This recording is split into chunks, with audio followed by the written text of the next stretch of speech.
Rodney Collin. La teoría de la influencia celeste. Capítulo 5. El Sol. 1. El ser físico del Sol.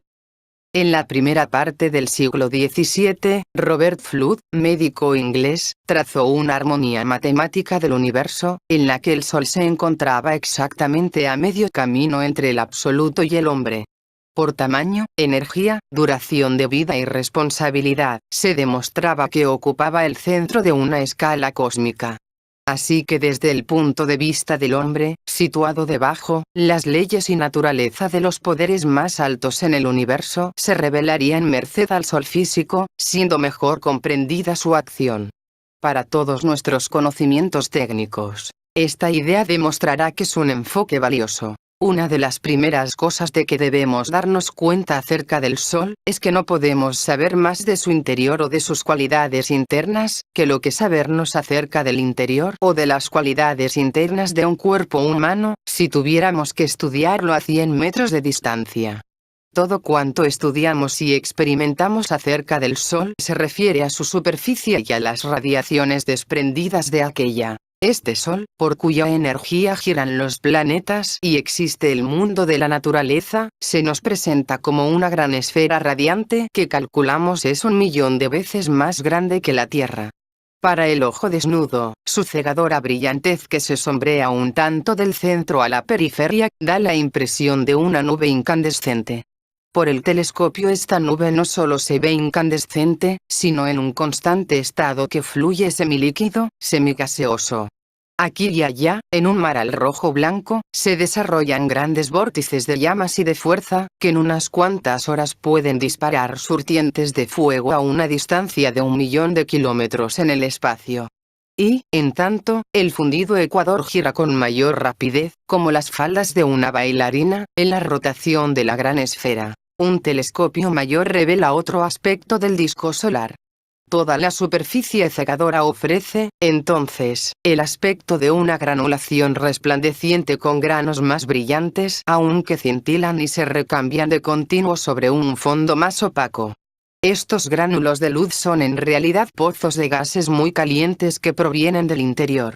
Los 2 o 3 millones de aquellos que transpiran el calor interno del Sol corresponden muy aproximadamente al número de glándulas sudoríparas que enfrían análogamente al cuerpo humano.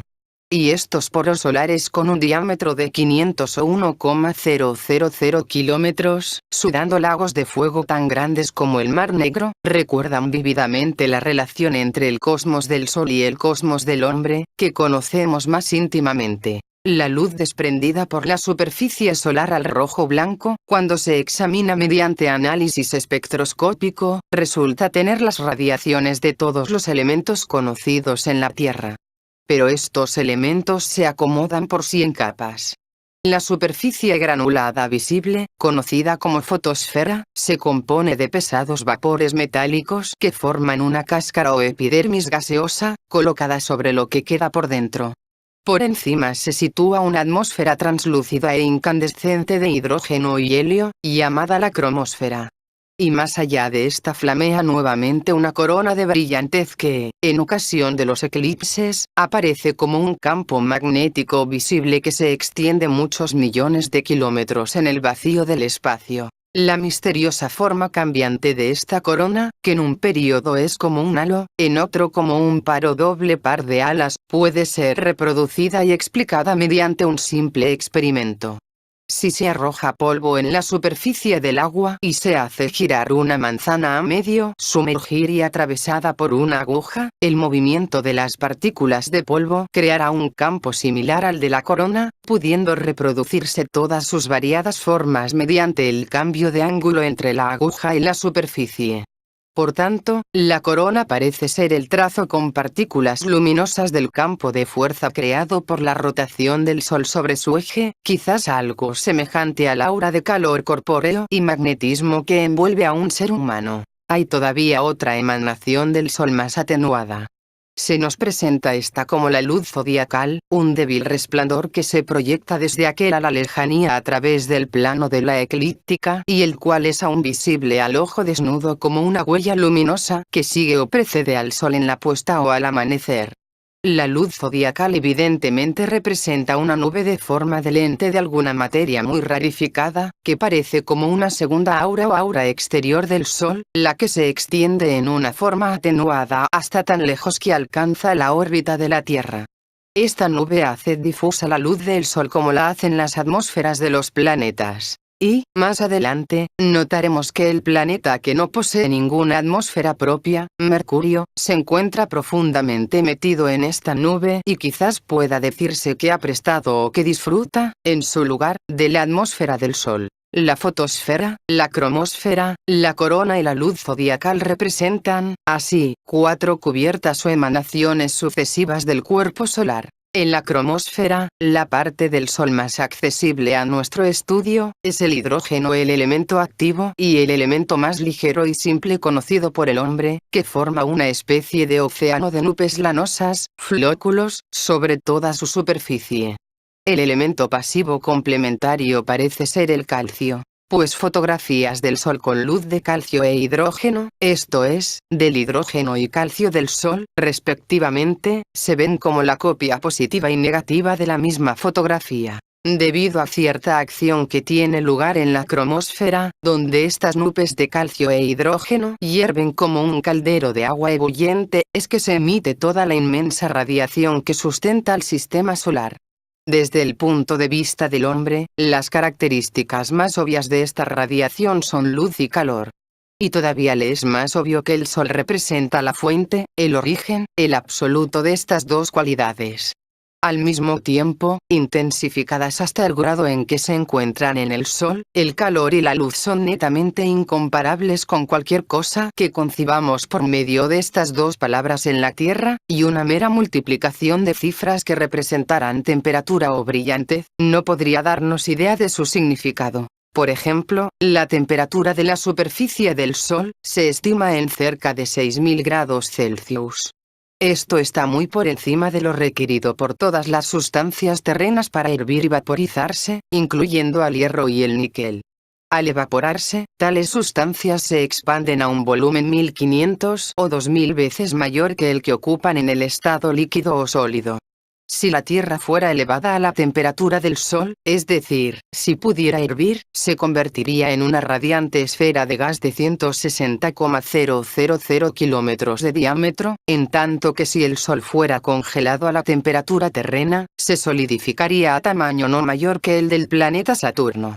Por tanto, podemos decir que aún el enorme tamaño del Sol comparado con sus planetas, es solo un producto derivado de su intenso calor.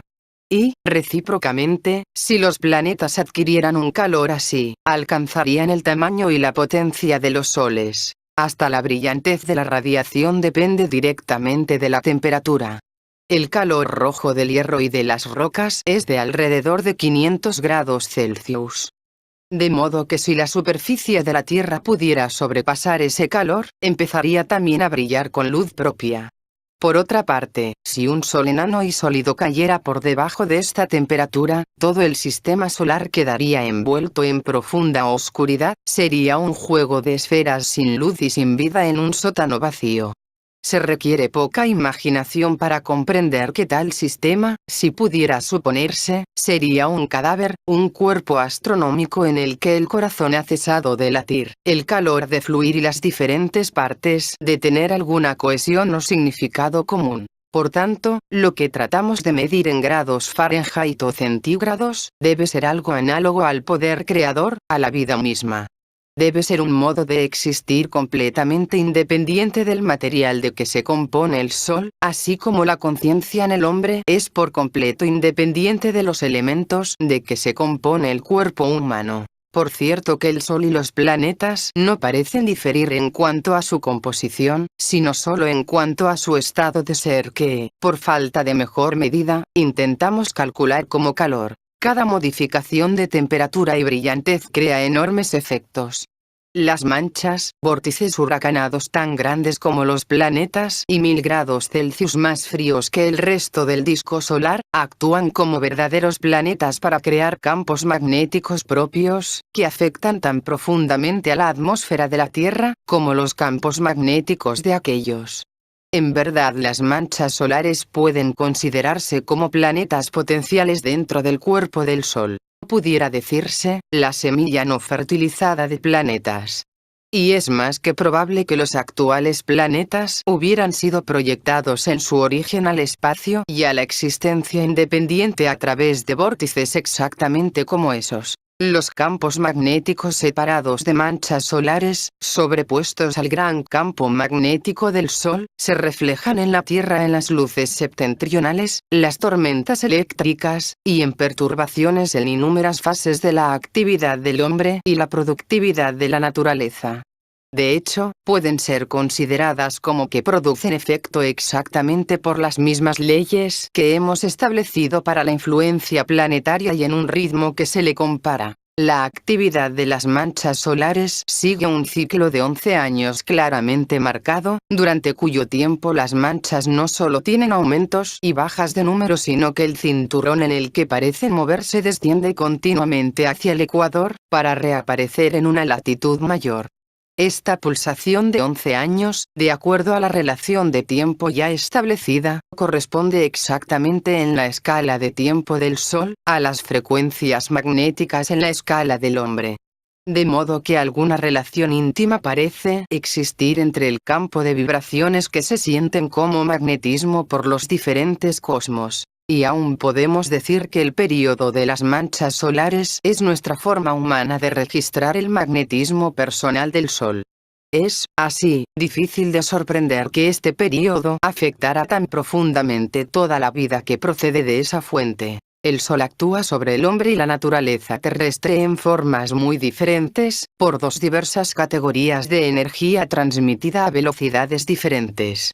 Como ya hemos declarado a menudo, el Sol transmite vida a la Tierra por medio de la luz. Pero, también, de acuerdo con el principio que antes establecimos, le transmite la forma a la Tierra por medio del magnetismo. Sin duda, en el principio aún expelió la materia misma pura, que de este modo fuera dotada de ambas. Así, toda cosa, toda influencia, vida, materia y forma pueden ser consideradas como que emanan del Sol en la plenitud y totalidad del tiempo. Solo que, así como la administración de una cierta cantidad de materia es delegada a la Tierra por su vida, así cierta parte del trabajo formativo efectuado a través de los campos magnéticos, es delegado a los planetas por la suya. Es en este sentido que, aunque vida, forma y materia derivan todas del Sol, desde nuestro punto de vista consideramos a los planetas los custodios de la segunda y a nuestra Tierra de la tercera. Sin embargo, la radiación de la luz y de la vida ha permanecido el privilegio único del Sol. Durante todas las épocas cubiertas por la historia, la leyenda y la investigación humanas, la radiación del Sol ha permanecido prácticamente constante. Porque si bien un cambio de una sola magnitud en su brillantez podría destruir la vida de la Tierra, ya sea hirviendo o congelando toda el agua existente, todas las formas fosilizadas de vida, por el contrario, llevan indicios de variación en la temperatura terrestre que son escasamente perceptibles y que se explican fácilmente por causas terrestres. Para nuestro conocimiento, quizás durante 3 millares de millones de años el Sol ha vertido su fuerza inmensa e invariable en la sustentación de sus planetas y en el espacio intermedio. Durante todo ese tiempo este campo de energía ha sido suficientemente pródigo para lanzar a Neptuno a su órbita, distante 5.000 millones de kilómetros. Y ha sido bastante delicado para elevar la savia en el tallo de un helecho. Tal es la fuente de una energía tan inmensa y tan constante. ¿Mas cuál es su naturaleza? 2. Hidrógeno en luz. Una respuesta muy interesante a esta pregunta ha sido propuesta por Bethe de Cornell. Está basada en la posibilidad de que en las condiciones que existen en el Sol, los átomos de diferentes elementos no son inmutables, sino que pueden desintegrarse y recombinarse, desprendiendo energía en el proceso, así como en la Tierra las moléculas pueden desintegrarse y recombinarse en nuevas sustancias y organismos mientras emitan calor, luz y magnetismo. Por tanto, en la Tierra una molécula de madera, cuando se quema, se convierte en una molécula de ceniza, habiendo desprendido calor molecular.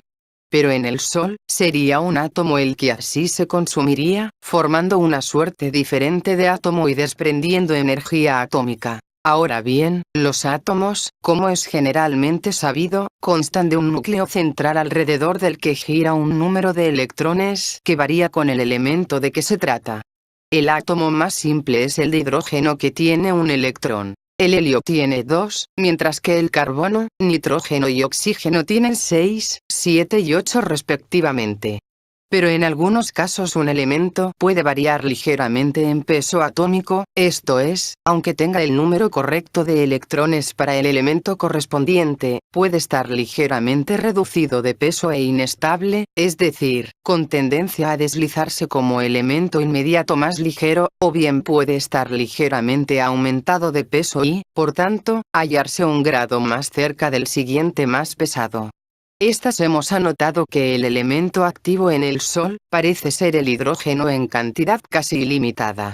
Bethe suponía que en las condiciones de increíble fuerza y tensión existentes en el Sol, los átomos de hidrógeno con su único electrón están bombardeando constantemente los átomos del carbono, con 6 electrones, con tal violencia que se combinan para formar los átomos del nitrógeno de 7 electrones. Pero estos átomos de nitrógeno serían ligeros e inestables y el electrón librado tendería a lanzarse en el espacio bajo la forma de un rayo solar libre, dejando tras sí un átomo de carbono, aunque esta vez es uno pesado. El siguiente átomo de hidrógeno que choca, se combinaría con este para producir un átomo estable de nitrógeno. Exactamente en la misma forma, una nueva colisión con un átomo de hidrógeno llevará el átomo de nitrógeno a convertirse en un átomo ligero de oxígeno, desde el que nuevamente un electrón libre escapará en el espacio en forma de energía radiante. Ahora queda un átomo pesado de nitrógeno, que es nuevamente bombardeado por hidrógeno. Sin embargo, esta vez se obtiene un resultado diferente, el propio átomo de hidrógeno captura uno de los electrones del nitrógeno para formar un átomo de helio con 2 electrones, en tanto que el átomo de 7 electrones del nitrógeno se reduce al átomo de 6 electrones de carbono, con el que empezamos. El resultado neto del ciclo es que 4 átomos de hidrógeno se han consumido para formar un átomo de helio y 2 rayos de sol. Gamow calculó que la cantidad de hidrógeno que podía obtenerse en el Sol es suficiente para generar mediante este proceso toda la radiación solar requerida por el sistema solar durante 40.000 millones de años. Física y lógicamente, la explicación parece justa. Pero a medida que la examinamos más cuidadosamente, empezamos a reconocer de súbito algo familiar en la secuencia descrita. Cuando estudiábamos los diferentes procesos resultantes de la combinación de las 3 fuerzas en el sistema solar, llegamos a la conclusión de que el proceso de crecimiento, se proseguía por el orden Sol, Tierra, planetas, es decir, activo, pasivo, mediador. O, como lo expresamos filosóficamente, el espíritu penetrando a la materia para ser dotada de forma. También dijimos que estas combinaciones de 3 fuerzas deben existir en cada nivel del universo, dando siempre lugar a procesos análogos. Se nos ocurre ahora que este proceso de crecimiento es exactamente el que acabamos de describir. El hidrógeno, elemento activo, penetra en el carbono, elemento pasivo, para producir un elemento intermedio, el helio, y una cierta radiación de vida que es precisamente la rúbrica de este orden. La producción de energía por el Sol es de la naturaleza del crecimiento. Es el crecimiento del sistema solar. ¿Hacia dónde conduce este proceso de crecimiento solar del que nosotros y todo lo que conocemos somos productos? ¿Cómo es que este remolino de fuerza cuaja en la vida que vivimos y reconocemos? Para contestar a esta pregunta debemos dar un paso atrás. El elemento activo en el Sol es el hidrógeno y es muy interesante esto, porque el átomo de hidrógeno, con su electrón único girando alrededor de un núcleo, se encuentra en la frontera entre la materia en estado electrónico y la materia en estado molecular.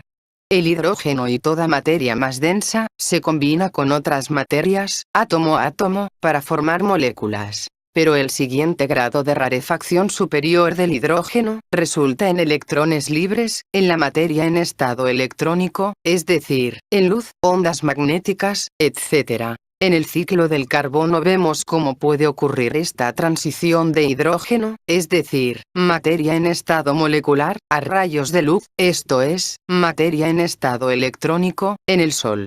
Un proceso comparable tiene lugar en el hombre cuando el aire que respira, materia molecular, es finalmente transformado en impulsos nerviosos, el pensamiento y emoción, materia electrónica, y en esta condición se vuelve suficientemente penetrante para afectar a otros, para ayudar o estorbarlos, aun cuando se transmita a grandes distancias. Un hombre que tiene un pensamiento interesante durante un alegre paseo y lo transmite por teléfono a un amigo que se encuentra en la población cercana y que de esta manera produce un aumento en el bienestar y felicidad de su amigo, está utilizando de hecho la transformación de la materia molecular en electrónica, en casi la misma forma en que lo hace el Sol, transmitiendo su energía a la Tierra. La transformación de hidrógeno en luz descrita por Bethe, representa un cambio de materia a un estado en que puede ser transmitida a larga distancia. Por tanto, si el calcio del Sol puede decirse que corresponde a su cuerpo físico, la cromosfera o esfera de hidrógeno podría ser su vida y la radiación solar de varias clases podría representar su pensamiento y emoción. De acuerdo con la teoría de los cuanta desarrollada por Max Planck, esta radiación no es transmitida continuadamente, sino en una serie de unidades sucesivas o cuanta, cada una de las cuales representa una cantidad mensurable de energía, que lleva una relación fija con la longitud de onda de la luz. Un cuanta es un impulso que abarca algunos miles de tales ondas luz y que está separada del cuanta siguiente por alguna forma de intervalo. En otras palabras, si una onda luz representa un día para un electrón, un cuanta está casi con certeza conectado con la vida de un electrón. Es una tentativa de medir la cantidad de energía gastada por un electrón libre durante su vida. Como antes hemos visto, cuanto más alta la frecuencia de la radiación, tanto más grande la cantidad de energía que representará un cuanta. Esto es, más energía y poder de penetración contendrá la vida de un electrón. Un electrón que transmite luz azul está viviendo activamente con más intensidad que uno que transmite luz roja, exactamente como un hombre que transmite los impulsos de la emoción vive más intensamente que otro que solo transmite los fríos impulsos del pensamiento. Más aún, este electrón libre proyectado al espacio con su minúscula carga de energía vital, es producto del hidrógeno. Pues de lo dicho anteriormente resulta claro que grandes cantidades de hidrógeno deben estar presentes para que cualquier cuerpo emita de por sí una luz de radiación comparable.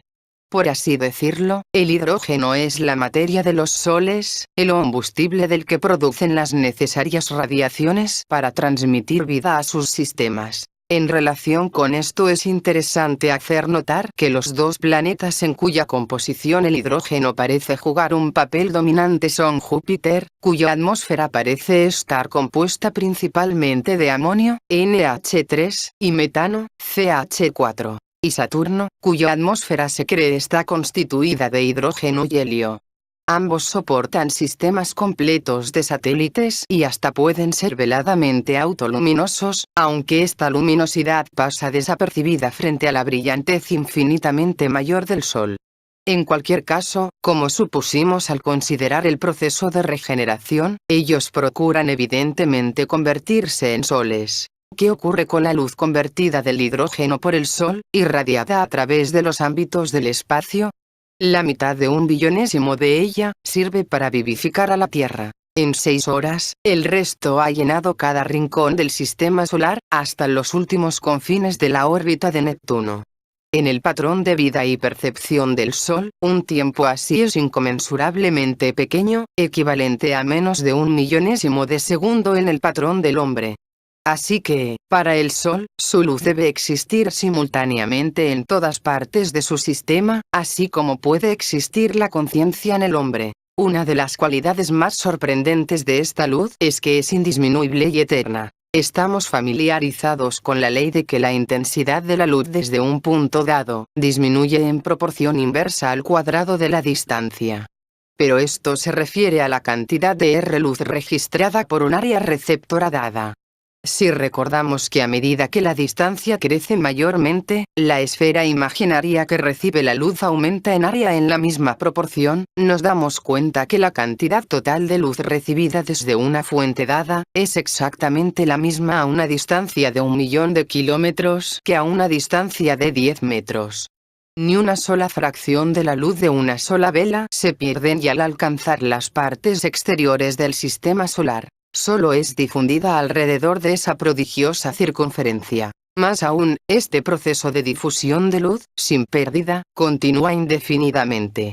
Como sabemos por la observación de las galaxias más distantes, todavía está marchando 500 millones de años después de su primera emisión.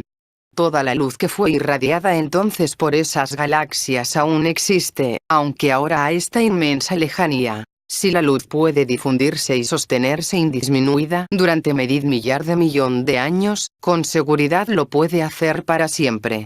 Esto significa que toda la luz, desde la de una vela hasta la de un supersol, ocupa tarde o temprano al universo entero. La luz es indisminuible, eterna y omnipresente. En cada religión que ha existido, estas tres cualidades se han reconocido como divinas. Así que nos vemos forzados a concluir que la luz efectivamente sensible, es el vehículo directo de la divinidad, es la conciencia de Dios. Sin embargo, esta luz, cuando alcanza a los planetas, siendo materia en estado electrónico, reviértese gradualmente al estado molecular. En la Tierra las primeras etapas de este proceso tienen lugar en las partes superiores de la atmósfera o ionosfera, donde la radiación solar vuelve a crear iones de hidrógeno. Esto puede estimarse como una variedad de condensación o cristalización de electrones libres en la forma más fina del átomo.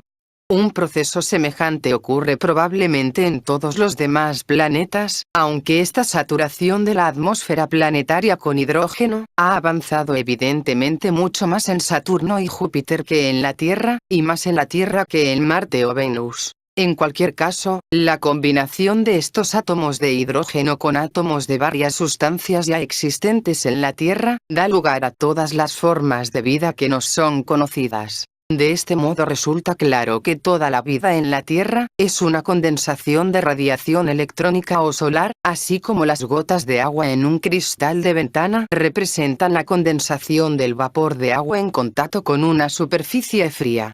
Esto es el crecimiento del Sol. Al mismo tiempo, la creación de tal vida no implica una pérdida de la naturaleza electrónica de la materia, sino que, como vimos antes, su temporal encierro bajo formas de aspecto vario y de mayor o menor densidad. Dentro de estas formas los electrones con su afinidad por el Sol, aún existen y, de hecho, todas estas formas están constituidas por esos electrones. Posteriormente, cuando estas formas mueren, como solemos decir, solo significa que el campo magnético que crea un cierto aspecto individual, se rompe, eliminándose los elementos más pesados o terrenos que lo constituyen, desprendiéndose los átomos originales de hidrógeno. Con la mayor probabilidad estos átomos de hidrógeno se desintegran nuevamente, dando electrones y, en este estado, reasumen su libre paso a través del sistema solar, temporalmente interrumpido por su incorporación dentro de los cuerpos. Es decir que la energía incorporada a los cuerpos físicos, al morir estos, se convierte nuevamente en luz. Si recordamos la conclusión a que acabamos de llegar acerca de la naturaleza de la luz, podemos aún decir que en los cuerpos físicos desintegrados, retorna su materia al estado divino. La prueba de esta tesis solamente está obstaculizada por el hecho que normalmente podemos solo concebir la conciencia atribuida a los cuerpos físicos o materia en estado celular. Y esto solo podría establecerse satisfactoriamente llevando efectivamente la conciencia a la materia en estado electrónico. Toda la cuestión puede ponerse, entonces, en términos como estos. ¿Está esta materia en su retorno al estado divino, acompañada por la conciencia individual? Quien posee una conciencia individual suficientemente permanente y suficientemente intensa para aprovechar esta expansión infinita de su vehículo. Acerca de tales posibilidades poco se sabe de ordinario. 3. Posibilidades en el Sol. Hay un extraño dicho que afirma que el crecimiento es la limitación de posibilidades. Estamos ahora en aptitud de indagar qué es lo que esto significa. Es un principio general que mientras más rara y fina es la materia, mayor es el número de posibilidades que contiene. Físicamente decimos que el absoluto debe contener por definición todas las posibilidades. Y a medida que descendemos la escala de los mundos, en cada nivel disminuye el número de posibilidades contenidas en la materia. Cuando arribamos al nivel familiar de elementos terrenos, las posibilidades ya están claramente definidas y limitadas. Un átomo de hierro contiene en sí mismo la posibilidad de combinarse con otros átomos para formar una serie completa de moléculas. Contiene dentro de sí mismo la posibilidad de incorporarse en acero, herrumbre, un colorante mordente, y hasta en una pasa o en sangre humana. Pero no contiene la posibilidad de transformarse en átomo de cobre. Esta es una limitación definitiva de posibilidades, propia del nivel terreno. De modo semejante, los átomos de carbono, oxígeno, nitrógeno e hidrógeno tienen entre sí las posibilidades L toda materia viviente. Pero no contienen la posibilidad de convertirse los unos en los otros. En la Tierra un elemento no contiene la posibilidad de otro elemento. Si descendemos otro grado hasta el mundo y la escala del hombre, encontramos, en cambio, que son las moléculas las que empiezan a estar fijas. Una molécula de madera contiene en sí misma la posibilidad de convertirse en una partícula de una mesa o en una partícula de un lápiz, pero no tiene la posibilidad de convertirse en una molécula de mantequilla, aun cuando sus elementos constitutivos puedan ser los mismos. Apreciando las condiciones de nuestro satélite la Luna, parece que encontramos un mundo todavía más bajo donde para nuestra percepción, nada contiene ninguna posibilidad. Nada se puede cambiar en algo distinto, sino que está condenado a permanecer eternamente como es. Esta es la antítesis de lo absoluto, el fin de la creación, el cero absoluto. Volviendo ahora al proceso que parecíamos sorprender sobre el Sol, encontramos un alcance de posibilidades mucho más alto que el que nos es familiar en la Tierra. Ahí, un elemento se puede cambiar en otro. En la Tierra, uno puede abandonar durante toda la noche un átomo de hierro con la seguridad de encontrar un átomo de hierro al día siguiente. De este axioma depende todo en nuestra vida y percepción. Pero no resulta verdadero en el Sol. Ahí, lo que un átomo de carbono en un momento dado, es un átomo de nitrógeno en el siguiente y, en el tercero, un átomo de oxígeno. Un elemento contiene en sí mismo la posibilidad de otro elemento. Hasta podemos aventurar, partiendo del estudio del principio de las reacciones atómicas en cadena, que el átomo de hidrógeno contiene dentro de sí la posibilidad de todos los otros elementos. Ahora parece claro lo que el hombre está intentando hacer en sus esfuerzos por escindir el átomo. Empleando el uranio, ha tenido éxito en apartar un electrón de un átomo de densidad no natural, casi patológica. Y aún esto ha liberado energía en una escala incomparablemente mayor a todo lo hasta ahora concebido. Utilizando la fuerza de que así dispone, como un punto de arranque, se ingenió luego para hacer que átomos de hidrógeno se combinaran para formar átomos de helio, produciendo en el proceso energía prácticamente ilimitada, exactamente como lo hemos descrito. De hecho, lo que intenta, es introducir en la Tierra un fenómeno que nada es de ella y que pertenece a la naturaleza del Sol.